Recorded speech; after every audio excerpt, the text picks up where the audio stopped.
আসসালাম।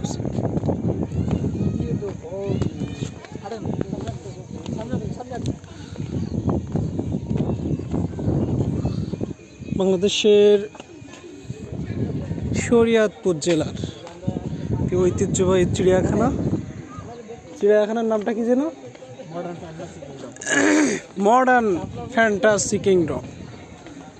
তো আমরা এখন একটা কৃত্রিম প্রাকৃতিক সৌন্দর্য পাহাড় টিলার মতো অবস্থিত এমন একটা জায়গায় আপনাদের দেখাচ্ছি।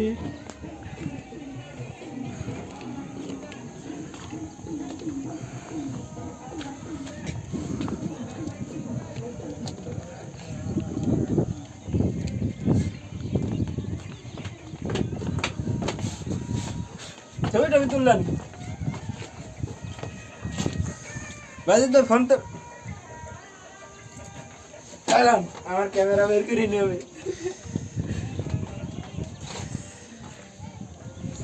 সেলফি নাই মনে হয়।